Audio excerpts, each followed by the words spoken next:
तो guys subscribe and press the bell icon so you will never miss any update. So guys कुछ लोग ना PC build के time ना बहुत गलतियाँ करते हैं। तो आज मैं वो गलतियों को कैसे कवर अप करना है वो मैं बताऊंगा, ठीक है। तो गाइज वीडियो देखने के लिए बहुत बहुत शुक्रिया, और जिन्होंने सब्सक्राइब नहीं किया ना सब्सक्राइब कर देना, ठीक है। तो लेट्स गो एंड इंट्रो लगा दूँ, तो चलिए।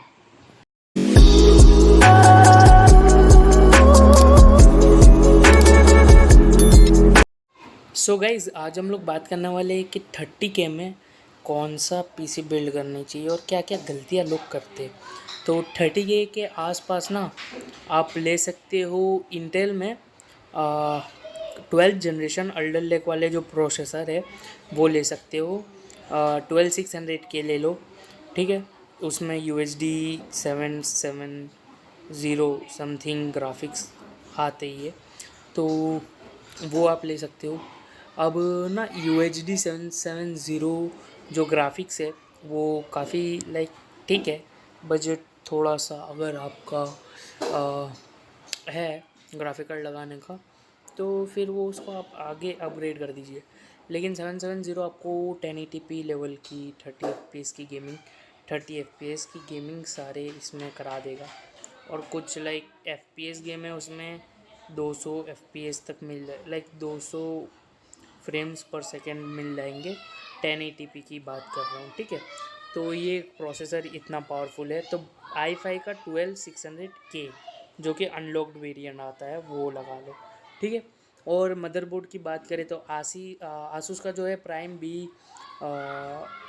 आसूस का जो प्राइम H610 है, ई डी फोर वाला जो है वो ओवरक्लॉकिंग को सपोर्ट करता है, इसलिए ED4, ठीक है। DDR4 मदरबोर्ड है, ठीक है। तो वो लगा लो। और जो इसमें एक और लाइक आता है, गीगाबाइट का हो गया, MSI का हो गया, बट ये आसूस का इसके लिए रिकमेंड करता हूँ क्योंकि आसूस का ये मदरबोर्ड काफ़ी चीप रेट में लाइक आपको 6200 में मिल जाएगा, ठीक है। कहाँ से लेना है? itgadgets.online.com पे से, ठीक है। 6200 में मिल जाएगा। तो चलिए, ये हो गया मदरबोर्ड की बात। अब रैम की बात कर ले। तो गाइज़ रैम की अगर बात कर ले तो रैम में लगाना है टीम फोर्स की 8 GB जो डेल्टा 8 GB जिसकी लाइफ टाइम वारंटी रहती है, ठीक है। 2500 की आएगी, मेरे को पता है 700-800 रुपये महंगी है और DDR4 रैम से। बट इसमें दो चीज़ पॉजिटिव है। एक तो प्राइस के हिसाब से 3600 मेगाहर्ट्ज़ की आती है ये, और एक दूसरा प्राइस डिफरेंस ये है कि लाइक प्राइस इसकी बड़ी हुई कि ताकि 8 GB आती है और लाइफ टाइम वारंटी आती है। तीसरी चीज़ ये है, तो तीन चीज़ इसमें फ़ायदे की चीज़ है, ठीक है। तो 700-800 रुपये एक्स्ट्रा दे के आप लाइक और DDR4 रैम से ये चीज़ ना अच्छी है कि हाँ चलिए, ये लाइक अच्छा है, लाइफ टाइम वारंटी मिल जाती है और वारंटी क्लेम होती है, वो लोग रिप्लेस करके देते हैं, मैंने चेक किया है। तो टीम फोर्स की 8 GB डेल्टा लगा लो 8 GB की, ठीक है। तो ये हो गया। SSD में ले लो क्रूशियल की BX500, ठीक है।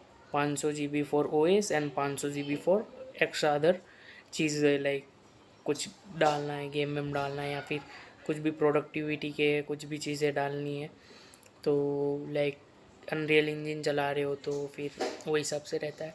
तो वो 500 GB की दो दो हो गई तो 5000 वो हो गए, ठीक है। और अब ना दूसरी चीज़ आ जाती है कि आपको, और तो देखो ग्राफिक कार्ड तो अभी आप लगाने नहीं वाले, ठीक है।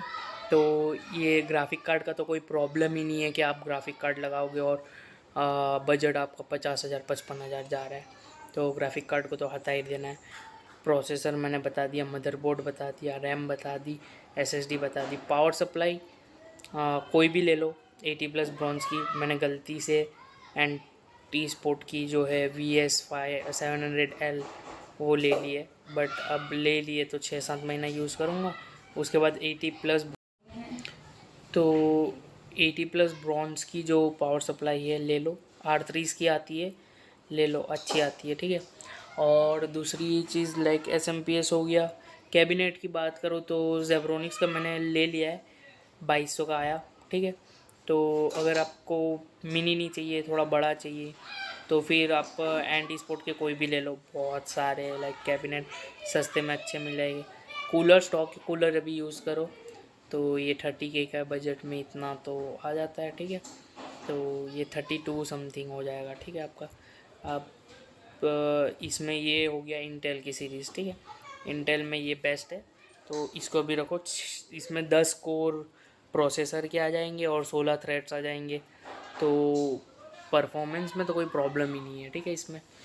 अब आपको अगर कोई भी ग्राफिक कार्ड अभी ऐड करना हो तो AMD का कोई भी ले लो, कोई भी ले लो, लाइक सॉरी, हाँ, तो AMD का कोई भी ले लो। और अगर RTX में जा रहे हो 4060, 4070, 4070 सुपर, 4080 तक आप जा सकते हो, ठीक है। 4090 फिर 4090 Ti और ये सब मत डालना, वो बहुत हैवी हो जाएगा, बॉटल नेक करने लगेगा PC। उसके लिए i9 और वो सब है, तो 4080 तक जा सकते हो। थोड़ा बहुत बॉटल नेक करेगा 4080, बट 4070 Ti, 4070 सुपर तक आप जा सकते हो, ठीक है। तो ये मैंने बता दिया ग्राफिक कार्ड का, ठीक है। और बाकी के जो नीचे 3070, 3060, 3080, 3090, इसमें आप जा सकते हो, ठीक है, ये सही रहता है। और ये प्रोसेसर में DDR5 भी सपोर्ट मिल जाता है 4800 मेगाहर्ट्ज़ जितना, तो वो अब आप जा सकते हो अगर आपको जाना हो तो। DDR5 अगर लेना है तो मदरबोर्ड के और सबके प्राइसेस बढ़ेंगे, ठीक है, थोड़ा बहुत बढ़ेगा, तो वो रहेगा। और अब और जो है ना, लाइक 80+ ब्रॉन्ज की सप्लाई हो गई, और ये सारा कैबिनेट वैबिनेट फिटिंग कर लो, टीवी में लगा लो, हो गया काम। कीबोर्ड माउस ऐड कर लो, इफ़ आपके पास पहले से कोई अवेलेबल है, नहीं अवेलेबल है तो चीपेस्ट में चीपेस्ट मिलते हैं गेमिंग RGB वाले मैकेनिकल कीबोर्ड 1200 का, और माउस तो मिल जाता है 100-200 का, तो वो ऐड कर सकते हो एक कॉम्बो। और मॉनिटर की बात करें तो घर का टीवी होगा, कोई भी टीवी, एडेप्टर्स ले लो, एडेप्टर में घुसा दो, काम हो जाएगा आपका, सस्ते में सब बच जाएगा। मैं भी लाइक ये 4K टीवी है मेरा, उसमें चला लेता हूँ। और 4K में ऐसा नहीं है कि 4K सिलेक्ट करके उसमें ही चलाना है, ये मत करना भाई। इफ़ सिलेक्ट कर रहे हो विंडोज़ को, थोड़ा वो कर रहे हो, बिकॉज प्रोसेसर तो इतना कमाल का है, UHD ग्राफिक्स भी 1080p पे सब करा देगी, 4K तक उसको अपस्केल करने में प्रॉब्लम होगा ना, तो उतना मत जाओ, ग्राफिक कार्ड ऐड कर लो, एक चिंगोसी मत करना। शुरुआत में आप लोग UHD के साथ काम कर सकते हो, बट फिर RTX, मैं तो सजेस्ट करूँगा RTX 3050 ऐड कर लो, 12,000 का मिल जाता है न्यू वन। अभी तो बहुत सस्ते हो गए, लाइक बहुत ज़्यादा ही सस्ते हो गए। RTX 3050, RTX 2060 तो लाइक 10,000 के आसपास आ जाएगा यूज्ड मार्केट में भी। तो RTX 2060 6 GB वही रैम के साथ आ जाता है। RTX 3050 लो प्रोफाइल है, लाइक इतना भी लो प्रोफाइल नहीं है, उसमें पावर एडेप्टर की ज़रूरत ही नहीं पड़ती, वो डायरेक्ट ही पावर ले लेता है, तो वो कूल है भाई। RTX 3050 मेरे को पता नहीं भाई, कुछ अलग ही हीट देता है भाई, वो बहुत कूल है, लाइक लॉन्च हुआ था तब से लाइक बहुत कूल है, और बहुत चीप हो गया है अभी तो आप लोग वो ले सकते हो, ठीक है गाइस। और अब ना बात कर लेते हैं AMD की, ठीक है। AMD में ना गाइस B450 मदरबोर्ड ले लो, Ryzen 5 3600 ले लो, 6 कोर 12 थ्रेड का प्रोसेसर है। लाइक देखो, डेल्टा RGB रैम तो वही रखनी है, SMPS भी वही रखना है, ठीक है, कैबिनेट भी वही रखना है, बस प्रोसेसर और मदरबोर्ड चेंज करना है। AMD का Ryzen 5 3600 और गीगाबाइट का B450mH मदरबोर्ड 7.5 का आ जाएगा, MM.2 स्लॉट मिल जाते हैं, तो वही है। तो ये दो चीज़ का डिफरेंस रहता है, रैम वही रखनी है, ठीक है, SMPS वही रखना है, SSD वही रखनी है, BX500 कमाल की SSD है, और जेब्रोनिक्स का अगर आपको रखना है तो वही रख सकते हो।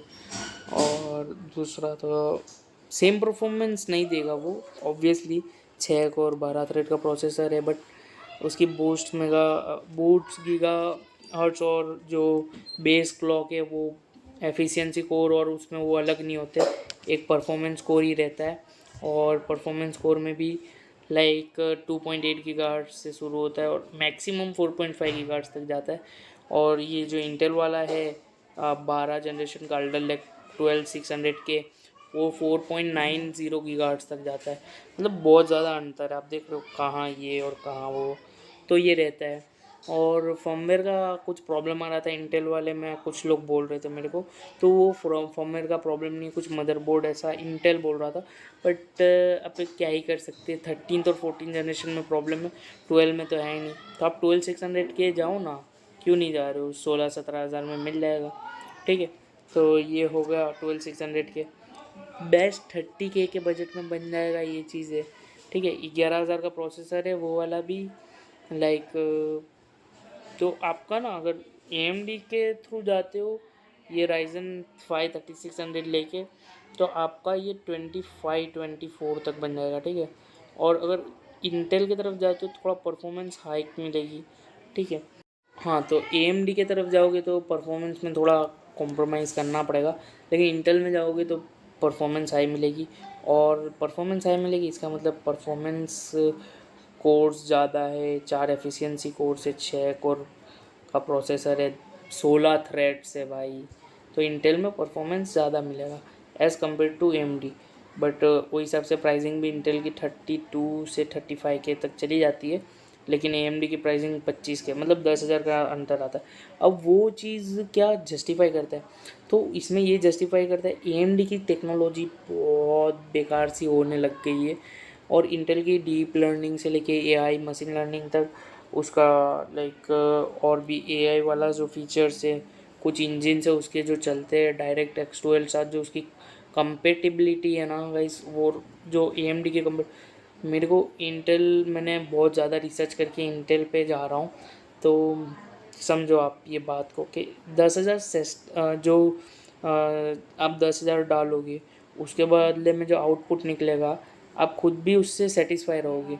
और अगर आप वही चीज़ 10,000 कम में लाइक बहुत budget budget budget budget budget करोगे ना, और वो 10,000 को ज़रा देखने जाओगे तो आपकी लाइक हो जाएगा कि भाई ये कहाँ आ गए, भाई क्या कर रहा हूँ मैं, ये क्यों 6 कोर का प्रोसेसर फिर भी ऐसे Ryzen 3 3200G जैसा व्यवहार कैसे कर रहा है। तो भाई ये चीज़ हो जाती है।